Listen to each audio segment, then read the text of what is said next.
What is up, everybody? You know the deal. See the Floor Podcast. It's your guy, Malone. Ryan Wilson.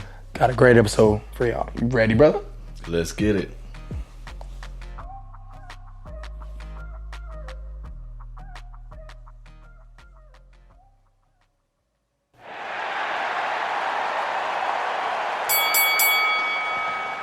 And I'm not even going to introduce it to y'all. Y'all know what it is. It's your boy, Malone. Ryan Wilson. But I'm going to let y'all know, even though it's on the screen. See the Floor Podcast.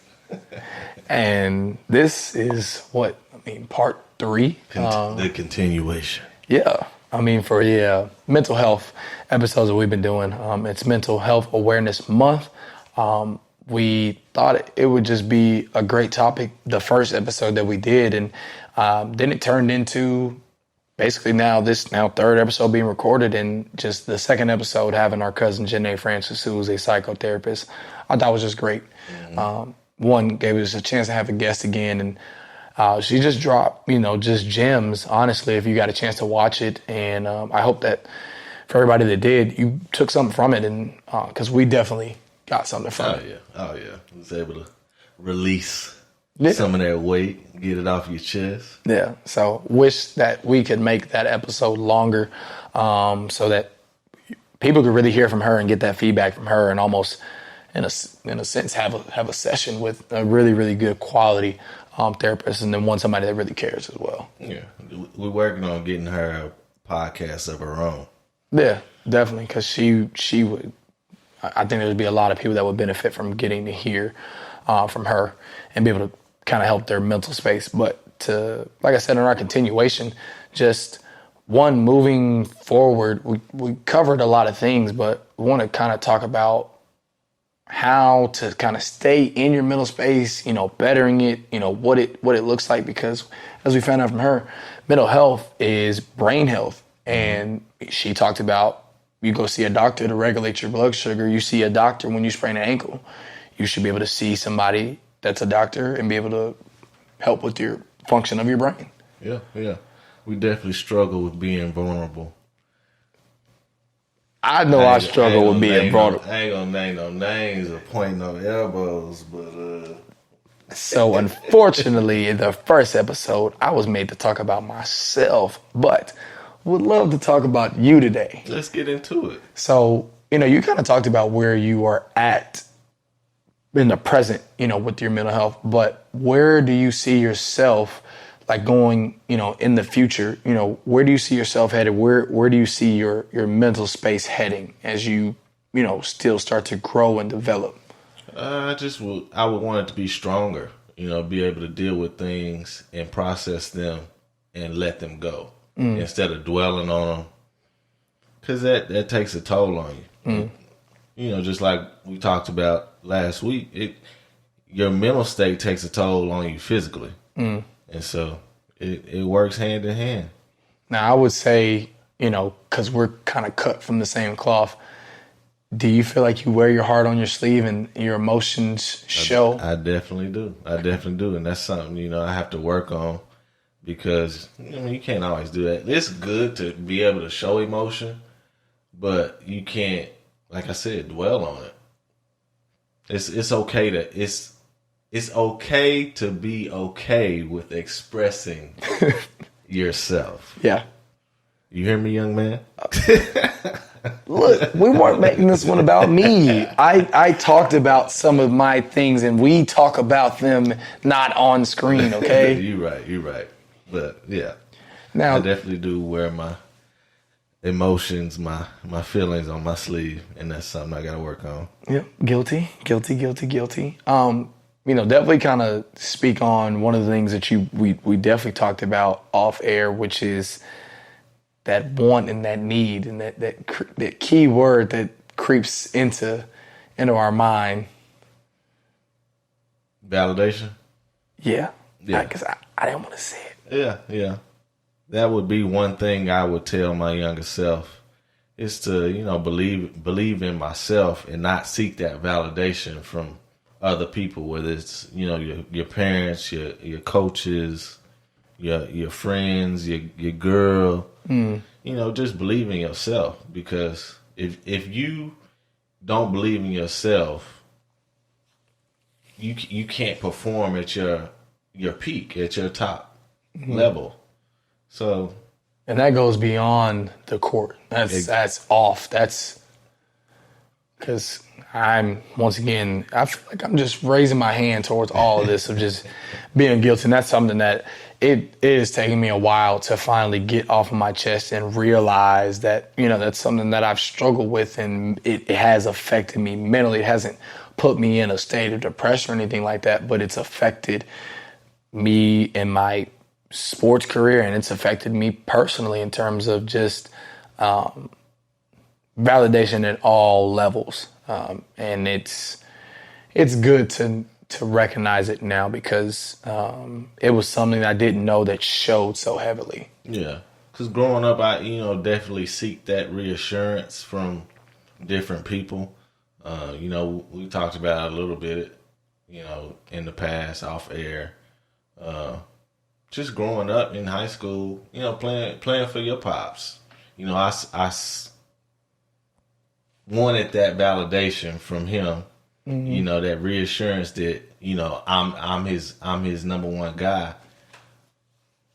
But at the end of the day, I shouldn't let that deter me or, get under my skin and discourage me, because it situations like that situation and other situations like that caused me to make decisions that I regret till this day. But would I go back and change those decisions? Yes, but they did help mold me into the man I am today. So I guess I have to be grateful for them. Yeah, and those decisions helped me get through that, and by explaining to me early how to deal with that. Yeah, and that was, I would say one of the main reasons why you moved down here is to help me deal with those kind of things. So for sure, it's funny how certain people, when the right people come in your life, they can really affect your mental health in a positive way, because they add to the person you are, and they help you get through things that are sometimes really difficult. Yeah. And, kind of speaking on the last episode with Janae, she spoke about a lot of mental health issues stem from childhood trauma. And a lot of my issues growing up were issues I had with male figures. And after she said that, I can only assume that's because of me not having a father in my life. So I looked to my high school coach, your dad, AAU coach. And when I don't get that reassurance, it infuriates me. And so, yeah. Definitely. Now, with all of those lessons that you have, because now you're established, you're trying to make the next move in your career, what would you tell yourself from where you're at mentally? If you could tell yourself 5 years later, maybe what to do and how to feel, like what would you say to yourself 5 years from now? I'd probably tell myself to put myself first. Because like I said, I made a lot of decisions in the past based off of other people and, their feelings, or, this would help them. But at the end of the day, those people I made those decisions for, if they really are for me, they want me to do what's best for me. Okay. And if not, they not for me yet at the end of the day. Yeah. And once again, I'm gonna raise my hand of and it's funny because when I thought about asking you that question, it's crazy that that's what popped in my mind about putting myself first and not being afraid to make those tough decisions or go for that thing, no matter who tells me otherwise or what someone thinks, or maybe not thinking that people will support my decision, and putting myself first, whether that's in my basketball, personal life, that it would serve me better in the long run. And holding on to that fear of that for so long, I was just like, why have I done that? Yeah. It comes a point in your life where you realize that the people that really love you, they're going to support you no matter what. Even if you didn't play basketball, or if I didn't play basketball, our family, our loved ones, they're gonna support us no matter what. Yeah. Is it even weird to say that going into, especially the first episode, not knowing that we would touch more on the me, that, I almost got into a space where I was like, this is kind of, I wasn't scared to do these episodes, but I knew it would end up me having to say things on camera, maybe that I've only said to myself in the mirror, or that I say to myself, or things that I pray about for people to hear. Is that crazy to think like that? Not really. I mean, because we think certain things in our head and then we compartmentalize them. We bury them. So to have this episode, it allows them to resurface, and we got to talk about it. Yeah. I'm just saying that doesn't mean that we had to put it on camera that everybody has to know. But I think that's part of it, though, in terms of content. It is, and I hope that people can see that we're human, and that you guys can relate, because I think one of the things that I heard from her, especially when she said she talked to coaches, and she may not have talked to as many professional athletes, that the pressure of certain things, she ends up talking to them because there is a lot, and I think we all face a sense of pressure. Yeah. Would you say, for example, do you feel like you face pressures like in your job, because your job it's what you do, it's what you choose as a craft, it's what provides you money? Do you feel like your job affects your mental health? Not really, because I love my job. I love what I do. But at the same time, I have a job where I don't have to deal with anybody. Yeah. Because, I don't really like people. You're not a people person at all. At all. People are just rude and disrespectful. So yeah, I don't know what's up with you 21st century people. Just I'm real big on disrespect, and with the way my temper's set up, that don't really work with me. Yeah. But yeah, so I mean, my job, I like my job. I love my job,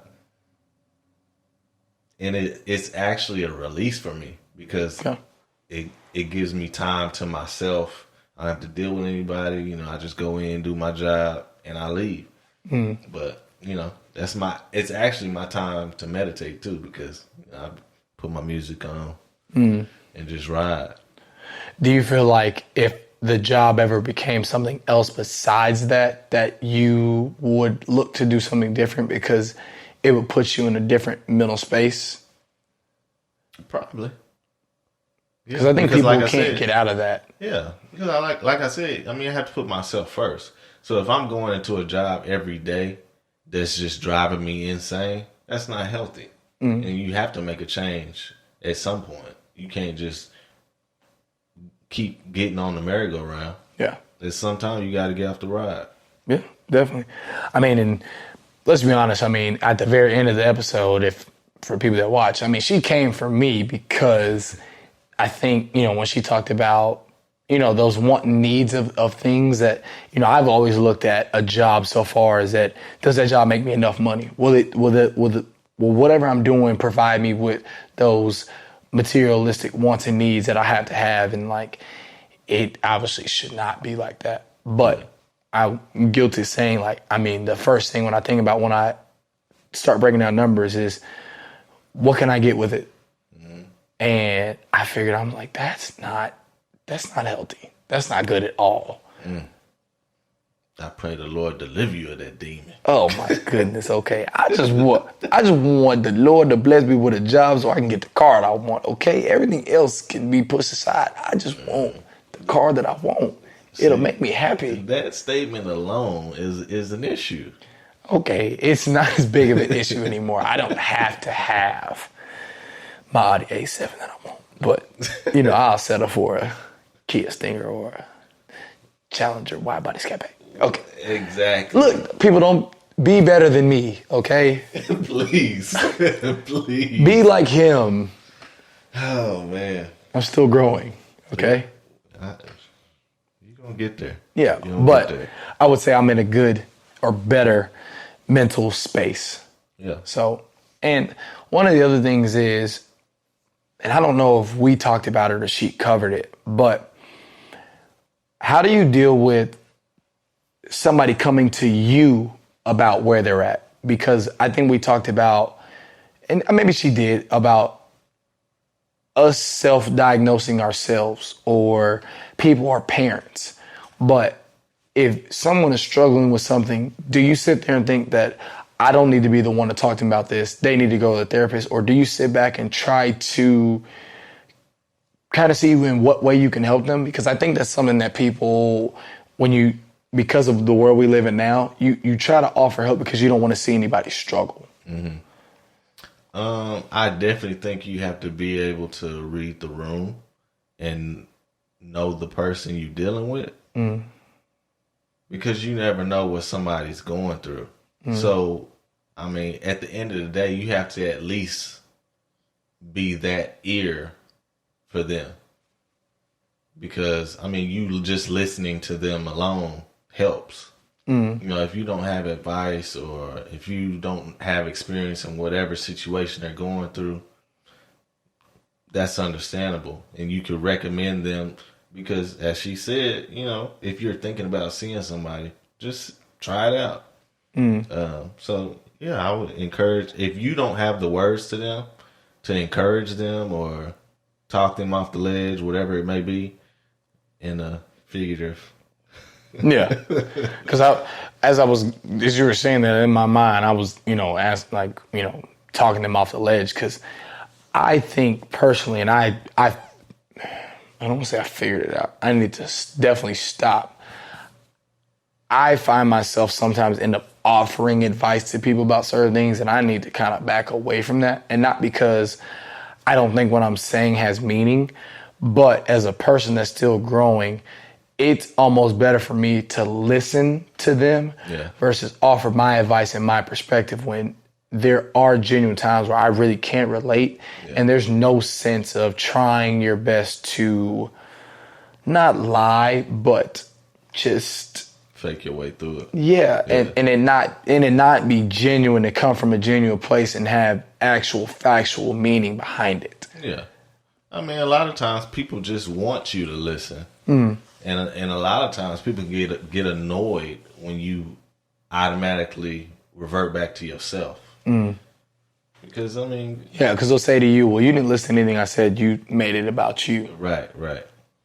And I think that's part of being in a good mental health space, is that the fact, if you can listen and intake somebody else's issues or problem and not feel like you have to put your spin on it or make it about you, you're in enough space to where, okay, like, what I'm going through doesn't need to be put on anybody else or my experience. If they ask me my opinion and my thought, I can give some of those things. But if someone just was coming to talk to me and they felt comfortable enough to put those things on me, I have to just take it for what it is and hopefully listen and give whatever feedback in whatever capacity I'm actually able to, not anything above what I'm not qualified to do.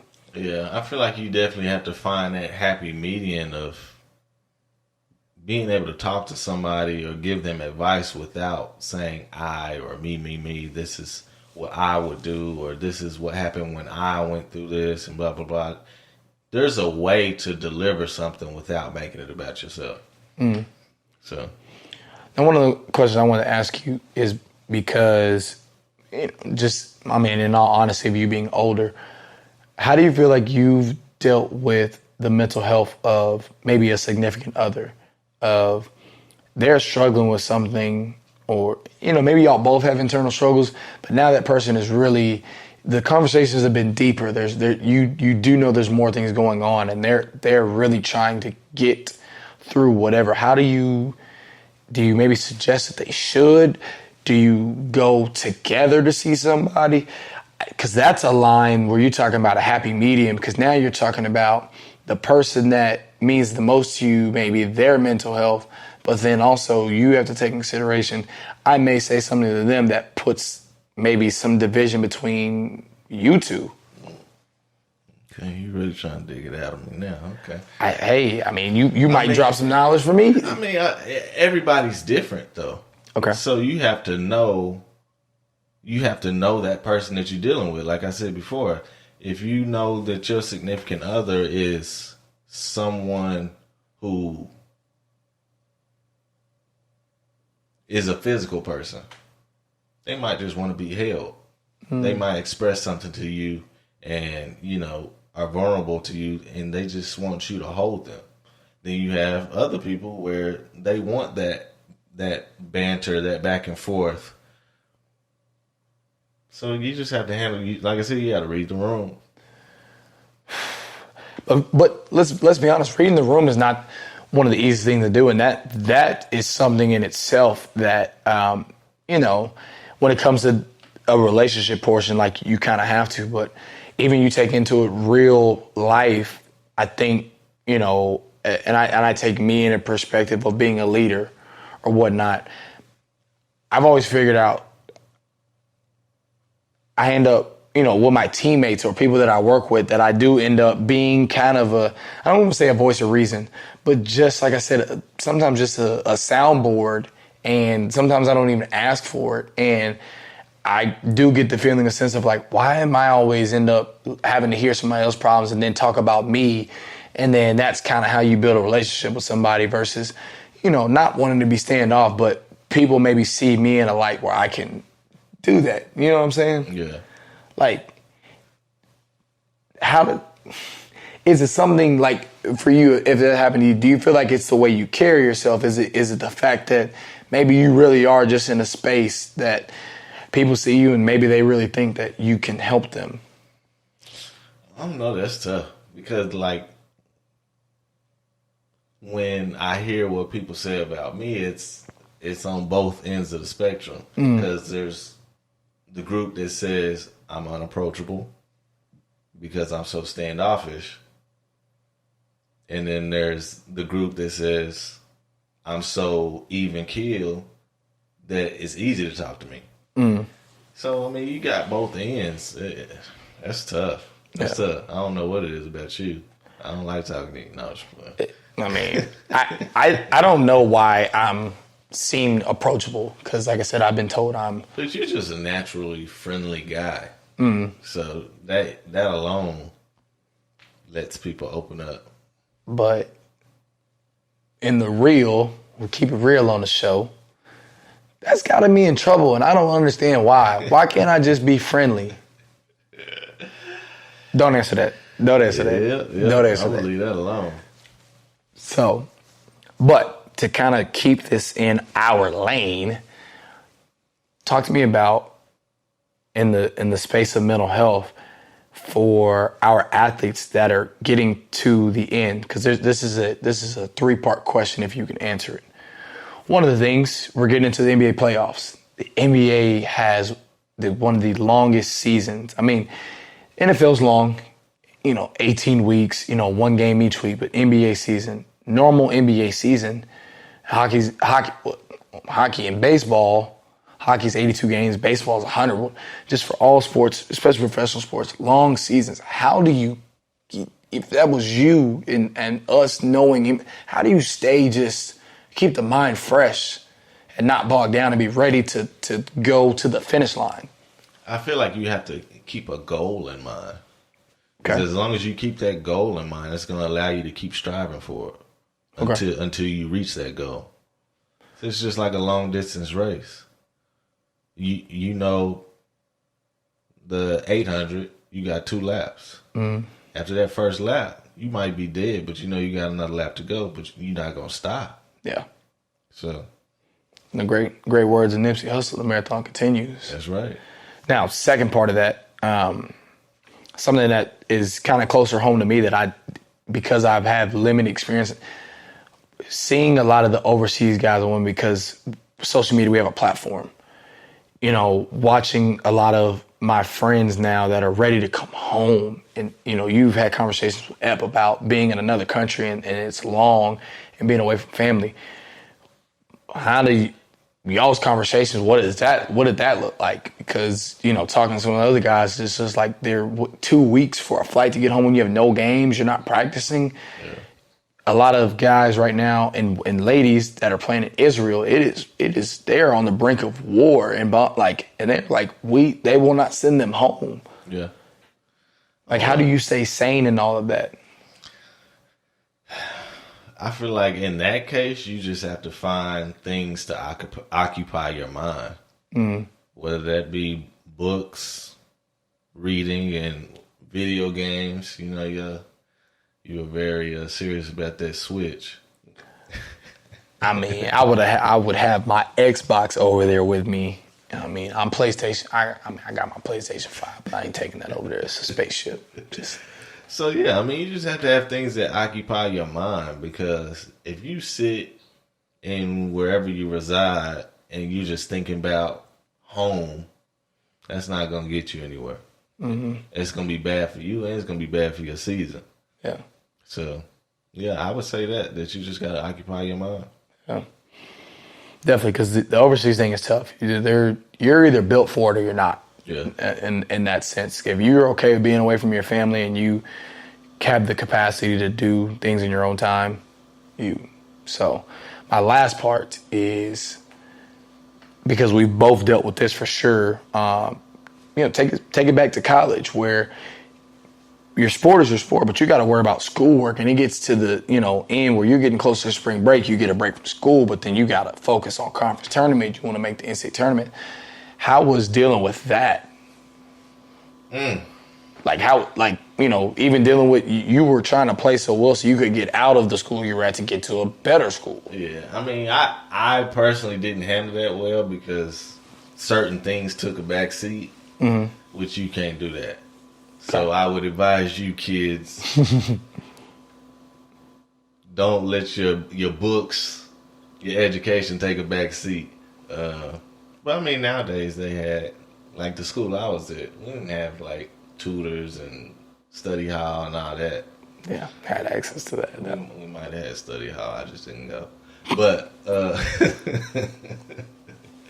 but yeah, like I don't know. I don't know how they do that, because I say till this day I don't know if I could have handled it. Because I was just all basketball, and you can't do that.